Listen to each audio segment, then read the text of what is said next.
오늘 보실 말씀은 시편 39편 1절부터 7절까지인데요. 6절까지 제가 봉독하고 7절은 함께 봉독합니다. 내가 말하기를 나의 행위를 조심하여 내 혀로 범죄하지 아니하리니 악인이 내 앞에 있을 때에 내가 내 입에 재갈을 먹이리라 하였도다. 내가 잠잠하여 선한 말도 하지 아니하니 나의 근심이 더 심하도다. 내 마음이 내 속에서 뜨거워서 작은 소리로 읊조릴 때에 불이 붙으니 나의 혀로 말하기를 여호와여 나의 종말과 연한이 언제까지인지 알게 하사 내가 나의 연약함을 알게 하소서. 주께서 나의 날을 한 뼘 길이만큼 되게 하시매 나의 일생이 주 앞에는 없는 것 같사오니 사람은 그가 든든히 서 있는 때에도 진실로 모두가 허사뿐이니이다. 진실로 각 사람은 그림자같이 다니고 헛된 일로 소란하며 재물을 쌓으나 누가 거둘는지 알지 못하나이다. 주여 이제 내가 무엇을 바라리요 나의 소망은 주께 있나이다. 아멘. 할렐루야. 성가대 찬양이 있겠습니다.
아멘.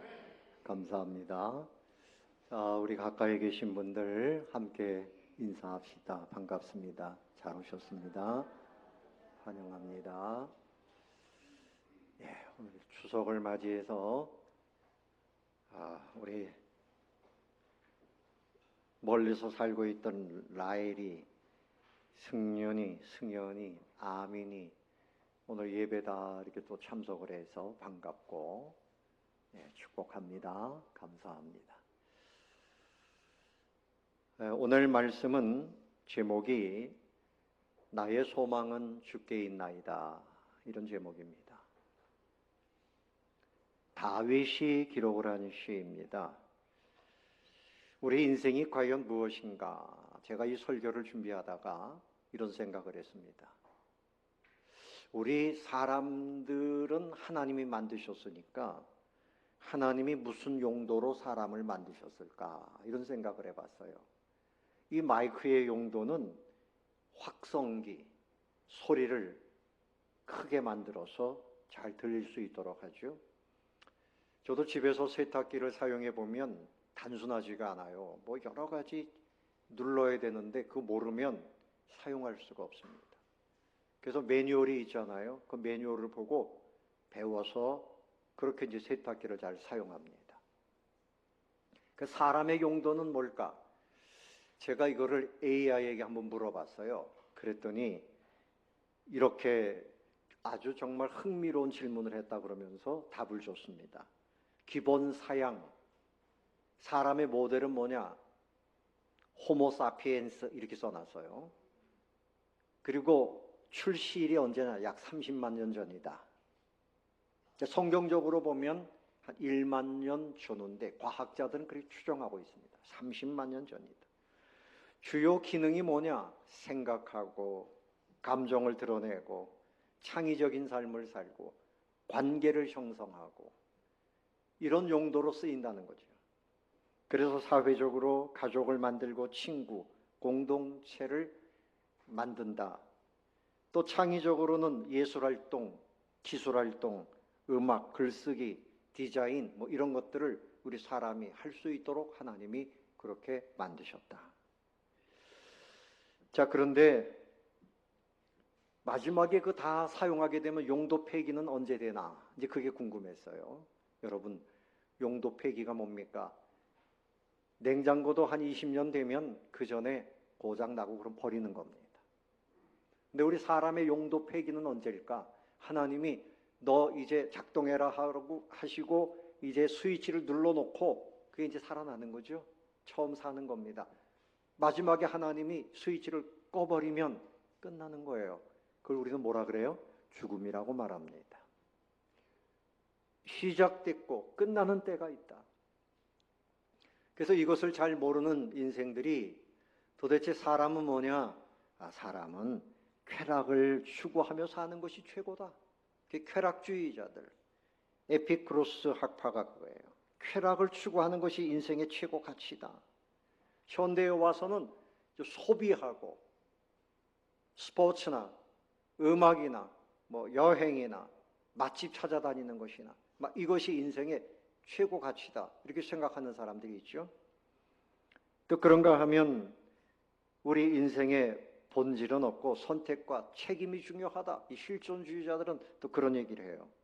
또 그런가 하면 운명론적인 인생관이 있어요. 인생은 타고나는 것이니까 종은 종으로 살고 귀족은 귀족으로 살고 그러니까 거기서 벗어나려고 하지 말고 그냥 수용하고 체념하고 살아라.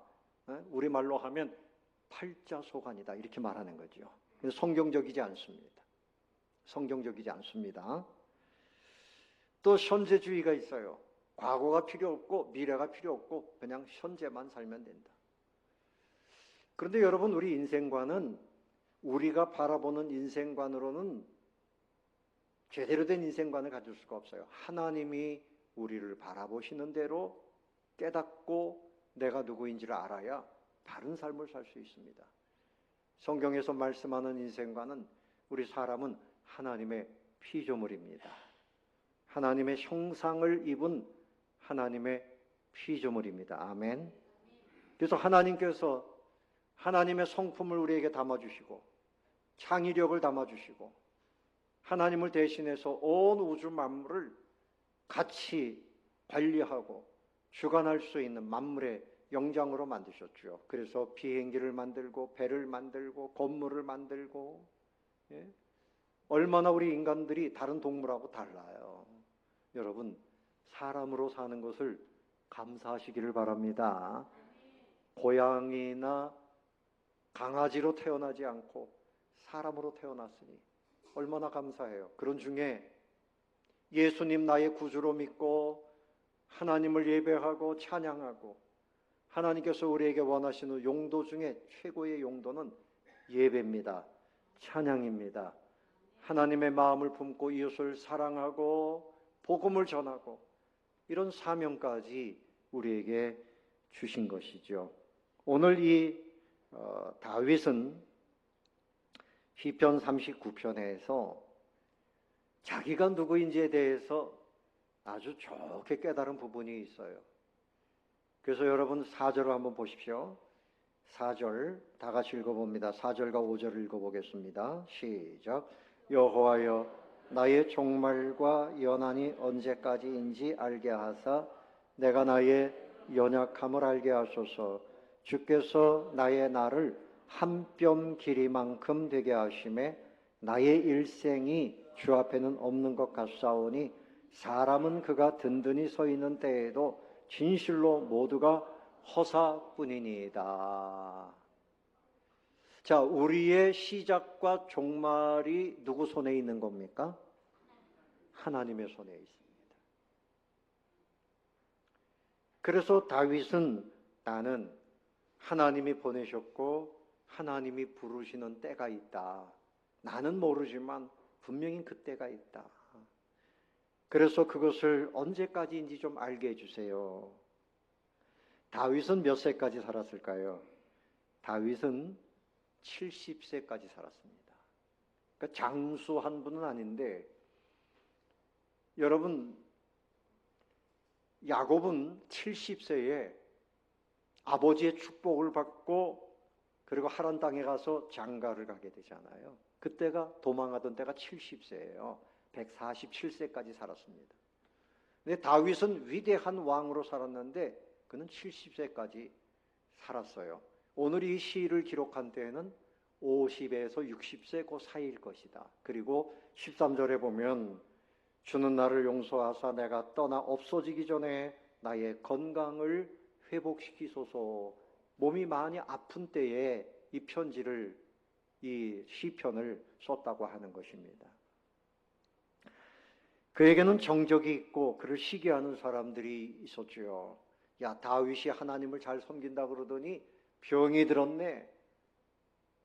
그런 소리가 막 들려오지만 다윗은 이런저런 복잡한 생각 뭐 그런 거에 신경 쓰지 아니하고 오직 그는 하나님께 집중하고 있었습니다.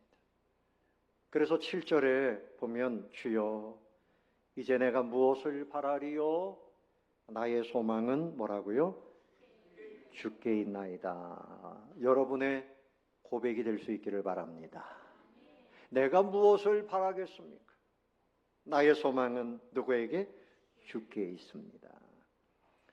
자, 그가 깨달은 인생, 첫 번째는 인생은 매우 짧다는 것입니다. 자, 그래서 5절에 다시 보면 다윗이 뭐라 그랬어요? 주께서 나의 날을 뭐라고요? 한 뼘 길이만큼 되게 하셨다. 한 뼘, 여러분 한 뼘 이렇게 해보세요. 손이 좀 큰 사람은 이 한 뼘이 좀 클 것이고 작은 사람은 한 뼘이 작습니다. 뭐 20cm 전후입니다. 한 뼘입니다. 100년을 살아도 200년을 살아도 영원한 천국과 비교할 때 이것은 한 뼘 순간에 지나가는 거예요. 안개와 같이 사라지고 그림자와 같고 경점이라 그랬어요. 그래서 이 모든 것이 다 허사다, 모든 것이 다 허사다 그렇게 표현을 하고 있어요.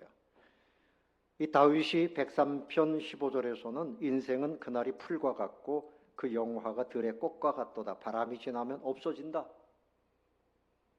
여러분, 풀은 뜨거워지면 그냥 시들어버려요. 꽃도 그렇고. 우리 인생이 바로 그런 것이다. 여러분, 거울을 보세요. 거울을 보시면서 아, 내 얼굴이 꽃과 같다 이런 분이 계십니까? 아, 요새 왜 이렇게 주름이 졌지? 네? 우리 이 어린 아이들 생각해 보면요.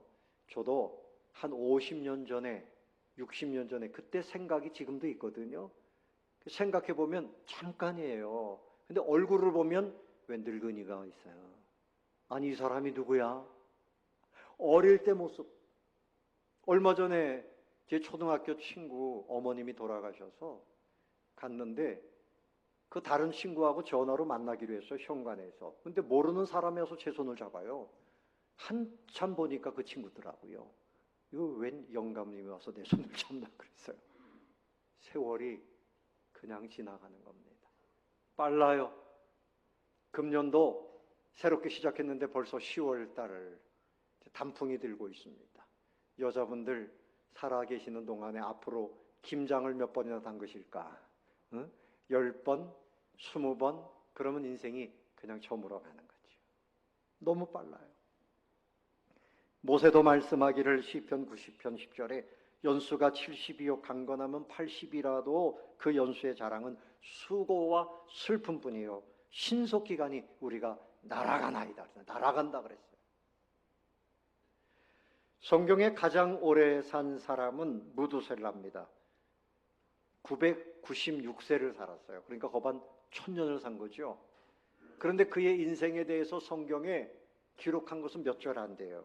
창세기 5장 25절부터 27절까지 187세에 라멕을 낳았고 라멕을 낳은 후 782년을 지내며 자녀를 낳았으며 그는 996세를 향수하고 죽었더라. 그러니까 1000년의 인생을 표현하는데 세 구절로 딱 끝났습니다. 아마 성경에 저에 대해서 기록한다 그러면 박범종은 뭐 몇 세에 딸을 낳고 그리고 몇 세까지 살다가 죽었더라 끝입니다. 낳아서 자녀를 낳고 죽었더라. 그냥 한 뼘 인생인 거죠. 한 뼘 인생입니다. 여러분, 우리 모든 사람들이 그저 청춘을 자랑하고 앞으로도 이 땅에서 1000년, 만년 살 것처럼 그렇게 생각하는데 오늘 젊은이들도 잘 생각하세요. 인생은 짧아요. 굉장히 짧습니다. 돌아보면 너무 순식간에 여기까지 왔다. 그것은 뭐 누구나 다 그렇게 생각할 것입니다. 미국에는 거라지 세일이라는 것이 있어요. 그 차고 앞에 그 가정에서 사용하던 이 물건들을 내놓고 이제 이렇게 나눠주기도 하고 팔기도 하는데 어느 가정에 아주 훌륭한 명사가 돌아가셨어요. 그분은 나라에서 훈장도 받고 뭐 트로피, 상패 막 이런 것들을 늘어놓고 판매를 하는데 어느 상자에 그 모든 것을 다 담았더랍니다.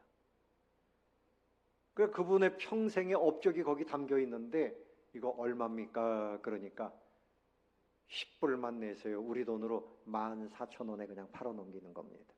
근데 그거 누가 사갈지 모르겠어요. 그분에게는 업적이지만 다른 사람에게는 그 아무 소용이 없잖아. 쓰레기잖아요. 우리 인생이 이와 같은 것입니다.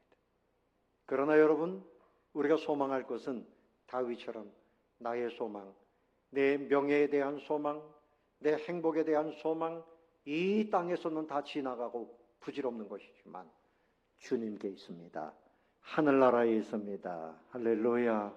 여러분도 이렇게 고백하시기를 바랍니다. 한번 따라해 봅시다. 나의 소망은 주님께 있습니다. 주님께 소망을 두고 살자. 주님께 소망을 두고 살자. 이사야 2장 22절에 너희는 인생을 의지하지 말라. 그의 호흡은 코에 있나니 새말 가치가 어디에 있느냐. 여러분, 호흡이 뭡니까? 숨이 코를 통해서 들락날락 하는 거죠. 이 호흡이 끝나면 용도가 끝난 겁니다. 그 인생은 끝나는 겁니다. 그래서 사람이 살았나 죽었나 볼 때 가가지고 코에다가 이렇게 귀를 갖다 대고 숨을 쉬나 안 쉬나. 우리의 호흡은 하나님이 멈춰라 그럼 그냥 끝나는 거죠. 시편 89편 47절에도 나의 때가 얼마나 짧은지 기억하소서. 주께서 모든 사람을 어찌 그리 허무하게 창조하셨습니까? 그런데 여러분, 하나님께는 영원함이 있습니다. 하늘나라에는 영원함이 있습니다. 아멘. 그래서 우리 인생은 용도 폐기가 안 돼요. 믿음을 가지면 그러면 다시 새 인생을 살게 되는 것입니다. 할렐루야. 믿음으로 영혼을 붙잡을 수가 있어요. 영혼이라고 하는 것은 시작도 없고 끝도 없는 것입니다. 시편 90편 2절에 산들이 생기기 전, 땅과 세계를 주께서 조성하시기 전 곧 영원부터 영원까지 주는 하나님이시니이다. 우리가 믿는 하나님, 그분은 영원하신 하나님, 시간상으로만 이렇게 차이가 나는 게 아니에요. 모든 삶의 질적인 면에 있어서도 그 하나님의 세계에는 너무나 좋고 너무나 기쁘고 너무나 행복하고 모든 것이 완전합니다. 변질되는 것이 없습니다. 사망도 질병도 고통도 애통하는 것도 없는 것이 하나님의 나라인 줄로 믿으시기를 바랍니다. 이것은 제 말이 아니고 요한계시록에 사도 요한이 그렇게 기록하고 있어요. 예수님께서도 말씀하셨어요. 요한복음 10장 28절에 내가 그들에게 영생을 주노니 영원히 멸망하지 아니할 것이요 또 그들은 내 손에서 빼앗을 자가 없느니라. 주님이 우리에게 영생을 주셨습니다. 영원한 생명입니다. 예수님 믿는 사람은 영원한 생명, 그곳에는 복락이 있습니다. 예수 안 믿는 사람들은 지옥에서 영원한 형벌, 이것은 영생이라고 말하지 않고 영벌이라고 말합니다. 영벌입니다. 또 요한복음 11장 25절에서 예수님 말씀하셨어요. 나는 부활이요 생명이니 나를 믿는 자는 죽어도 살겠고 무릇 살아서 나를 믿는 자는 영원히 죽지 아니하리니 이것을 네가 믿느냐? 믿습니까? 예수님을 믿는 사람은 부활하게 됩니다. 생명을 누리게 됩니다.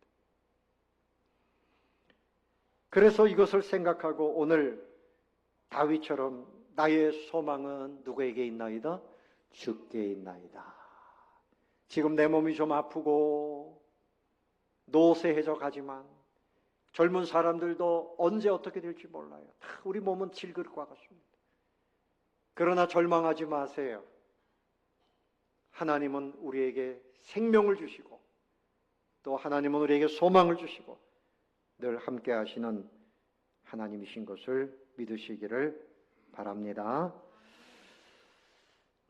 또 오늘 이 다윗은 우리 인생은 하나님으로 인해서 사는 것이지 우리의 노력과 우리의 소유물로 인해서 사는 것이 아니다.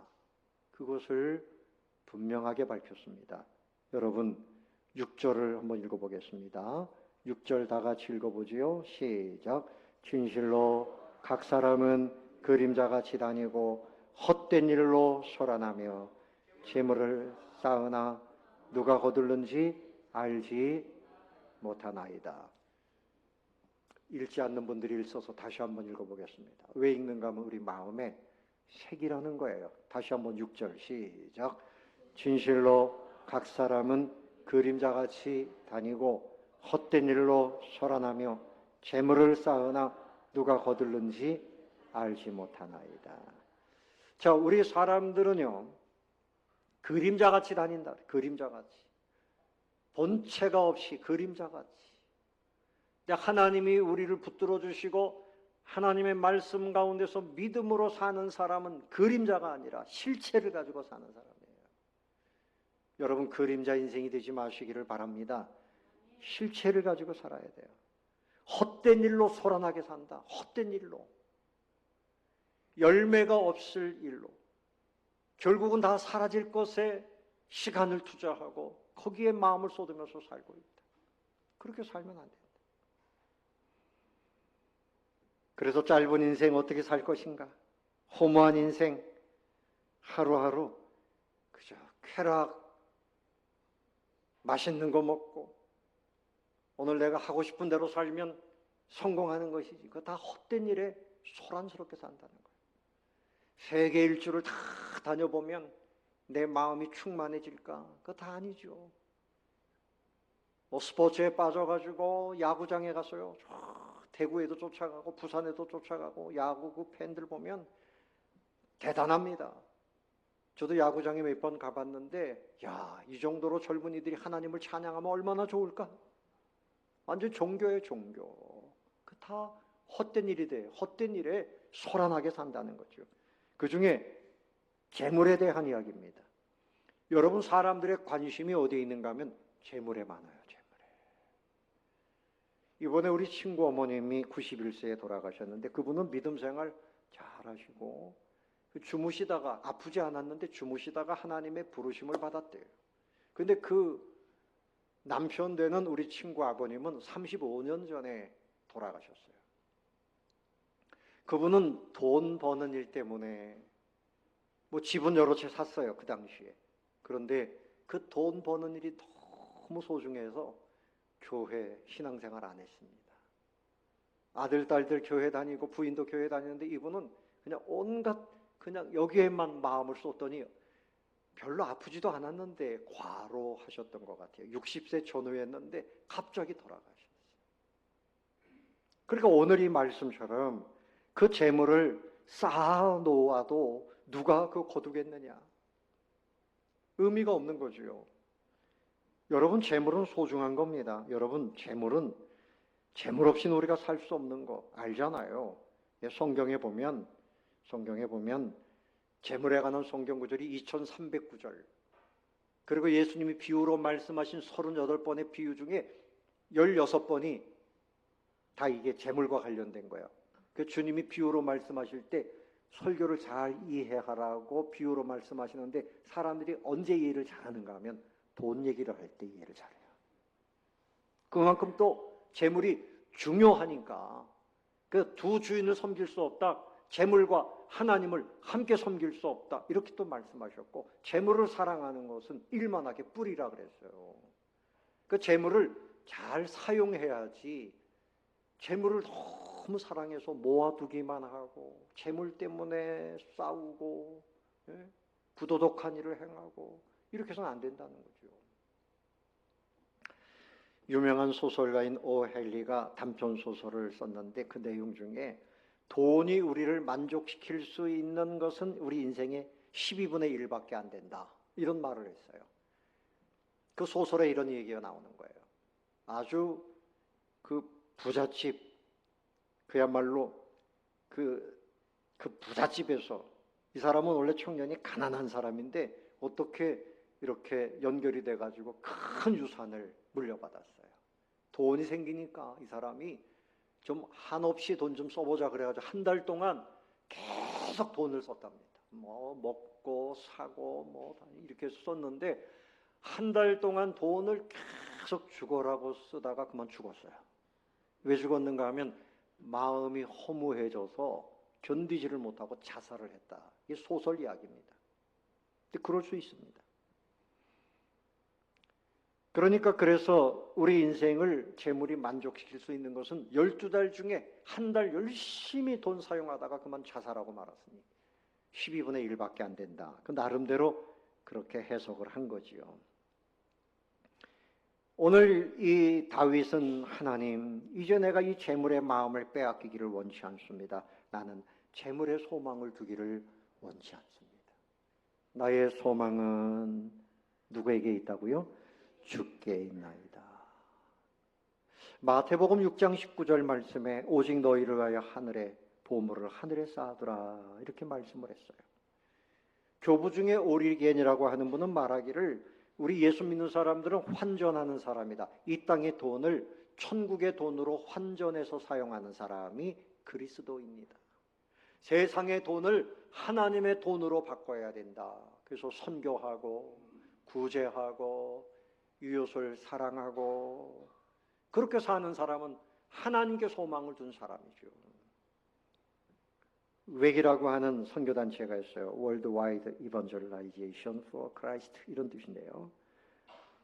복음을 위해서 이제 우리가 온 세상에 선교한다, 이런 뜻인데 거기에 스터드라고 하는 선교사님이 있어요. 이분은 영국 옥스퍼드의 재벌가의 자손입니다. 근데 이 사람이 선교한다 그러니까 부모님들이 반대했겠죠. 너 이렇게 재산이 많은데 왜 중국, 아프리카 이런 가난한 나라에 가느냐, 반대했어요. 근데 이분이 선교지에 가가지고 이제 선교를 평생을 합니다. 그리고 이제 그가 인생의 마지막 때에는 남은 돈을 다 선교지를 위해서 사용을 했어요. 그리고 세상을 떠날 때가 됐는데 이분이 하는 말이 내가 세상을 떠날 날이 가까워온 것 같다. 이제 내가 돌아보니 즐거운 일 몇 가지가 있다. 부모님이 반대했지만 내가 선교지로 하나님의 부르심을 받아서 이렇게 왔던 것이 나는 정말 기쁘고 즐거운 일이었고, 그리고 이 모든 재산을 선교를 위해서 다 사용한 것이 너무너무 나는 지금도 기쁘고 즐겁다. 그런 이야기를 했습니다. 사랑하는 성도 여러분, 우리는 주님의 뜻대로 살 때 기쁨이 있습니다. 아멘. 근데 욕심을 품으면 그때부터 기쁨이 사라집니다. 하나님의 뜻대로 인생의 모든 것 주님의 뜻대로 생각하고, 좀 추우신 것 같으니까 끄세요. 주님의 뜻대로 내 시간이나 모든 것을 주님께 또 세상에 이렇게 펼치고 살 때 거기에 하나님의 은혜와 진정한 복이 넘치면서 행복을 누리게 되는 줄로 믿으시기를 바랍니다. 아멘. 그래서 저는 명절이 되면 형제자매들이 만날 때 빈손으로 안 가잖아요. 선물 가져가고. 예? 그 기뻐요. 나눌 때 얼마나 기뻐요. 나눌 때 기쁘잖아요. 똑같습니다. 우리는 어떻든 결론적으로 하나님께 소망을 둬야 됩니다. 여러분, 두 사람 이야기를 하고 설교를 마치겠습니다. 닉 부이치치라고 하는 분 제가 몇 번 소개했죠. 저분입니다. 팔이 없고 다리가 없고 몸뚱아리만 있어요. 몸뚱아리만. 호주 브리즈번이라고 하는 곳에서 목사님의 아들로 태어났는데 저렇게 태어났어요. 그래서 테트라 아멜리아라고 하는 그 신드롬으로 인해서 양팔 양다리 없이 발가락 2개가 달린 작은 왼발 하나만 있어요. 그 자기가 생각할 때 이게 내가 사람이냐? 내가 어떻게 살아가나? 절망하다가 8살 때 자살을 기도했답니다. 참 불행한 인생이죠. 그런데 주님을 만나고 마음의 용기를 품었어요. 여러분도 몸이 좀 불편하고 그래도 절대 절망하지 마시기 바랍니다. 아멘. 가난해도 힘들어도 가정에 문제가 있어도 소망을 갖자는 거예요. 그 사람이 우리 대한민국에도 왔었잖아요. 나는 팔다리가 없지만 여러분 나 행복합니다. 행복하다는 거예요. 하나님의 자랑스러운 피조물이니까요. 여러분 절대 여러분 인생을 포기하지 마세요. 포기하지 마세요. 그래서 이분이 요한복음 9장에 나오는 시각장애인 맹인을 고치시는 예수님의 그 이야기를 보면서 나도 소중한 사람이다. 그런 믿음을 갖게 됐다는 거죠. 수영도 해요. 줄넘기도 해요. 농구도 해요. 골프도 합니다. 그리고 대학에서 회계학, 재무학을 공부했어요. 로스앤젤레스에서 수족 없는 삶 이런 제목의 단체를 만들어가지고 전 세계를 다니면서 소망을 가집시다. 예수님을 믿으면 행복합니다. 용기를 가지시기 바랍니다. 이런 운동을 하고 있습니다. 여러분 삶에 어려운 문제가 있어도 좌절하지 마세요. 하나님이 우리에게 영원한 삶을 예비하셨고 우리를 사랑하고 계십니다. 그러므로 내 인생은 한 뼘이에요. 별거 아닙니다. 주님의 그 은혜, 주님이 우리를 부르시는 그 세계는 영원한 세상입니다. 한 사람 이야기를 더 하고 마치겠어요. 유명한 전도자인 무디 선생님이 스코틀랜드 집회를 하는데 그 복음을 전하는데 끝나고 나니까 한 소녀가 달려왔습니다. 목사님, 하나님께서 구원하셨다는, 나를 구원해 주셨다는 사실을 꼭 깨닫고 싶어요. 하나님 앞에 마음껏 드리며 살고 싶어요. 이렇게 이야기를 했어요. 그래서 목사님이 네가 가지고 있는 것을 드리려무나. 네가 가지고 있는 것을 드려라. 이때 소녀가 눈물을 흘리면서 말합니다. 저는 글을 배우지 못해서 성경도 읽을 수가 없어요. 몸이 약해요. 이런 몸을 받아주시겠어요? 가난해요. 나는 가진 것이 없는데 뭘 드릴까요? 그런데 그때 소녀의 얼굴은 막 광채가 납니다. 그래서 그 전도단 팀원들이 같이 무릎을 꿇고 이 소녀를 위해서 기도합니다. 이때 소녀가 뭐라고 기도하는가 하면, 주님, 내 모습 이대로 받아주시옵소서. 이때 엘자 해밀턴 여사가 시를 썼어요. 주의 크신 역사를 이루기 위해서 연약한 우리를 받으시옵소서. 약한 대로, 모자란 대로, 못난 모습 그대로 주여 받아주시옵소서. 이런 시를 썼어요. 근데 이때 곁에 있던 생키 목사, 이분은 찬양 목사입니다. 무디 목사님이 설교를 할 때 그때 찬양을 통해서 또 은혜를 끼치는 분이었어요. 이분이 가슴에 불같은 성령의 역사가 일어납니다. 피아노를 두드리면서 곡을 썼어요. 그것이 뭔가 하면, 나 주의 도움 받고자 주 예수님께 빕니다. 그 구원 허락하시사 날 받으옵소서. 내 모습 이대로 주 받으옵소서. 날 위해 돌아가신 주 날 받으옵소서. 찬송가 214장이죠. 여러분, 이 땅의 것을 소망하지 마시기를 바랍니다. 여러분도 연약한 존재의 한 뼘 인생입니다. 여러분의 직장, 여러분의 모든 것 다 하나님 나라와 비교할 때 너무나 작은 것들입니다. 우리의 소망은 하나님께 있어야 됩니다.